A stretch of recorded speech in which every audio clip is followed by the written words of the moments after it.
मित्रांनो, सुख म्हणजे नक्की काय असतं या मालिकेच्या आजच्या भागामध्ये काय घडणार आहे आपण हे पाहूयात. पाहुणी नित्यासाठी चहा घेऊन येते व पाहुणी चहा पिण्यासाठी आग्रह करते. नित्या चहा घेते व तेव्हा तिला शंका येते, त्यामुळे ती मोबाईल चार्जिंगला लावायचा आहे असं कारण पुढे करते. त्यावर पाहुणी स्वतः तिचा मोबाईल घेऊन चार्जिंग लावण्यासाठी घरात जाते. पाहुणी नित्याला चहाचा कप पालथा करायला सांगते. तसं ती पालथा करते. त्यानंतर पाहुणी नित्याला म्हणते की मला या कपाचा रंग अजिबात आवडला नाही, तर हा कप फेकून दे. तसं नित्या लगेच तो कप फेकून देते आणि तो कप फुटतो. हे पाहिल्यानंतर पाहुणीला खात्री पटते की आता यानंतर नित्या सर्व काही तिचं ऐकणार आहे. इकडे विमल गोंधळाची तयारी करत असते. तेव्हा तिथे आदिराज येतो व तो तिला म्हणतो की आता आई सगळं तुझ्या म्हणण्याप्रमाणे चाललो आहे ना, तर आता सगळा राग सोडून दे. त्यावर विमल म्हणते की मी राग सोडू शकत नाही. जोगतिनीने सांगितलं आहे म्हणून मी हा गोंधळासाठी परवानगी दिलेली आहे, पण तुमच्या नात्याला मात्र मी काही स्वीकृती दिलेली नाही. पाहुणी मोबाईल चार्जिंगला लावून बाहेर येते. तेव्हा तिला नित्या स्तब्ध बसलेली दिसते, जणू काही तिला कोणी वशीकरण केलेलं आहे. त्यानंतर पाहुणी नित्याला म्हणते की हा चहाचा कप पालथा ठेव. तसं ती तो चहाचा कप पालथा ठेवते. हे पाहिल्यानंतर पाहुणीला आनंद होतो व ती म्हणते की नित्या, आता ह्या कपाचा रंग मला अजिबात आवडलेला नाही आहे, तू हा कप फेकून दे. तर तसं एका क्षणाचाही विलंब न करता नित्या चहाचा कप फेकून देते आणि हे पाहून तिला खूप आनंद होतो. ती लगेच शालिनीला फोन करते आणि म्हणते की मालकीनबाई, काय जालिम औषध दिलेलं आहे तुम्ही. ते घेतल्यानंतर नित्या आता सगळं माझं ऐकत आहे. ती आता माझ्या तालावरच नाचत आहे. त्यावर शालिनी देखील खूप खुश होते आणि पाहुणीला म्हणते की आता इथून पुढचं प्लॅनिंग नीट ऐक आणि सर्व काही तिला प्लॅनिंग सांगू लागते. शालिनी पाहुणीला म्हणते की आलं का आता ध्यानात. त्यानंतर पाहुणी म्हणते की हो, आता एकदम फिट्ट डोक्यात बसलं आहे. आता संध्याकाळी इकडे सगळी गोंधळाची मंडळी आलेली असतात. सर्व तयारी चालू असते. तेव्हा संत्या पाहुणीला म्हणतो की देवाचं कार्य आहे, सगळं वातावरण कसं प्रसन्न असायला पाहिजे, तुझं थोबाड जरा नीट कर ना. त्यावर पाहुणी तिला म्हणते की मागच्या वेळी दिलेलं कमी पडलं आहे का, अजून पाहिजे आहे का असं म्हणते. त्यावर संत्या तिला म्हणतो की नको नको, बाद झालं दिलं तेवढं. तितक्यात शालिनी तिथं येते व नवीन जोडपं कुठे दिसत नाही असं विचारते. तितक्यात नित्या आणि आदिराज दोघेही बाहेर येतात.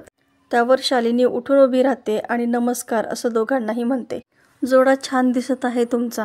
आदिराजला ती हँडसम दिसत आहेस असं देखील म्हणते व देवीला फुलं, हळद कुंकू वाहा असं सांगते. तसं आदिराज आणि नित्या दोघेही देवीसमोर जातात व हळद कुंकू फुलं वाहतात. इकडं शालिनी आणि पाहुणीचं बोलणं सुरू असतं. शालिनी तिला म्हणते की सर्व तयारी झाली आहे ना, नेहमी जसं ठरलं तसंच. त्यानंतर पाहुणी म्हणते की हो मालकीनबाई, आता असा गोंधळ घालणार आहे की तुम्ही बघतच राहा. थोड्याच वेळात गोंधळी मंडळी गोंधळाला सुरुवात करतात. सर्वजण आनंदाने गोंधळ ऐकू लागतात. सर्वजण टाळ्या वाजवू लागतात. थोड्या वेळानंतर गोंधळाचा कार्यक्रम थांबतो आणि चहा पाण्याचा कार्यक्रम सुरू होतो. पाहुणी नित्यासाठी पुन्हा चहा घेऊन येते. त्या चहामध्ये तिने ते औषध पुन्हा मिक्स केलेलं असतं. नित्याला थोडी शंका येते आणि ती म्हणते की मला थोडं पाणी हवं होतं, मी पाणी पिऊन येते. त्यावर पाहुणी म्हणते की नको, थांब, तू थांब, मी घेऊन येते पाणी. आणि ती पाणी आणण्यासाठी घरात जाते. नित्या चहा प्यायण्यास सुरुवात करणार असते तोच तिच्यासमोर संत्या आणि लवली दोघेही येऊन उभे राहतात. दोघेही नित्यासमोर उभे राहिल्यामुळे शालिनीला मात्र नित्यावरती लक्ष ठेवता येत नाही. लवली नित्याला म्हणतो गोंधळ झालेलाच आहे, पण या गोंधळात पुन्हा गोंधळ नको यासाठी आम्ही दोघेही इथं आलेलो आहोत. शालिनी शंकेने त्या दोघांकडेही पाहू लागते. तितक्यात पाहुणी पाण्याचा ग्लास घेऊन येते आणि संत्या आणि लवली तिथून निघून जातात. नित्या पाणी पिते आणि पाहुणी तिला पुन्हा चहा पिण्याचा आग्रह करते आणि म्हणते की अगं, चहा गार झाला तर चांगला लागणार नाही, पटकनी पिऊन घे. त्यावर नित्या चहा पिते आणि पाहुणी शालिनीजवळ जाऊन उभी राहते. आता पुन्हा पूजा सुरू होते. शालिनी पाहुणीच्या कानामध्ये काहीतरी सांगते व जसं तिने सांगितलं त्याचप्रमाणे पावनी नित्याच्या कानामध्ये जाऊन ते सर्व सांगते. पावनी पुन्हा शालिनीकडे येते आणि शालिनीला म्हणते की आता बघा खरा गोंधळ. आता नित्या देवीचा गोंधळ उधळणार आणि आई देवीचा अपमान झाला म्हणून नित्याला लाथ मारून घराबाहेर काढणार. तितक्यात नित्या पूजेवरून उठते आणि देवीच्या मूर्तीसमोर येऊन उभी राहते. नित्याला त्या अवस्थेमध्ये देवीकडे जाताना पाहून आदिराज मात्र विचारात पडतो आणि त्याला सर्व मागच्या जन्माचं आठवत असतं की असाच देवीचा गोंधळ चालू असताना तो देखील असाच रागारागात आला होता आणि देवीची मूर्ती तो घराबाहेर काढायला निघाला होता. नित्या देवीची मूर्ती हातात घेणार तोच आदिराज तिला थांबवतो व तिला म्हणतो की जी चूक मी केली होती देवीला घराबाहेर काढण्याची ती तुम्ही करू नका. हे पाहून नित्या आदिराजकडे पाहतच राहते. शालिनीला मात्र काही कळत नाही की या दोघांमध्ये काय चालू आहे.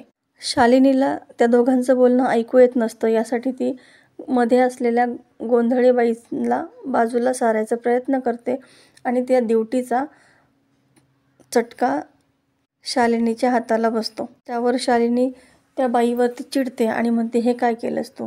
त्यावर ती बाई म्हणते की मी तर काही केलं नाही आहे, पण जे काय केलं ते सर्व देवीनीच केलं.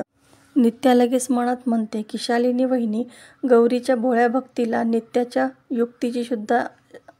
शक्तीची सुद्धा साथ आहे. भक्ती आणि शक्ती एकत्र आलेली आहे. भक्ती आणि शक्तीचा संगम आहे ना हा. माझ्याशी खेळायला जाल तर असेच हात पोळतील असं मनात म्हणते.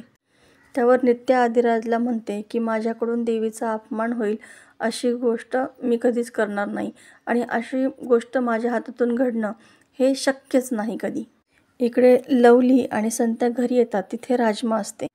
लवली म्हणतो की मी मनशांती कशाला म्हणतात याचा अनुभव आज मी घेतला आहे. शालिनी जशी तोंडावर पडली आहे ना तसं मला खूप आनंद होत आहे आणि माईचं मी हे लेकरू असंच माईला सतत हा आनंद देत राहणार आहे. त्यावर संत्या म्हणतो की हे सर्व राजमामुळे शक्य झालेलं आहे. खूप मोठा विश्वास तिने कमवलेला आहे शालिनीचा. त्या शालिनीला कळणार सुद्धा नाही की ती कोणत्या चक्रव्यूहामध्ये अडकलेली आहे. आज सकाळीच मी त्या पावनीला औषध घेताना पाहिलं होतं आणि लगेच मी आईला फोन करून सर्व काही सांगितलं होतं. त्यामुळे पावनी नित्या मॅडमची परीक्षा घ्यायला गेली आणि स्वतःच फेल झाली. त्यावर लवली म्हणतो की बरं झालं नित्या मॅडमने आपल्याला सावध केलं म्हणून आपण तयार तरी राहिलो ना. गोंधळाच्या वेळी नित्याच्या हातातील कप त्यांनीच बदललेला असतो. त्यात राजमा म्हणते की या सर्वामध्ये एक गोष्ट मात्र खूप छान झाली आहे. त्यावर संत्या म्हणतो की राजदा जे बोलला तेच ना. त्यावर राजमा आनंदाने अगदी बरोबर असं म्हणतो. राजमा म्हणते की तो माझा बाबा आहे हे त्याला लवकरच आठवणार आहे आणि हे ऐकून तिला खूप आनंद झालेला असतो.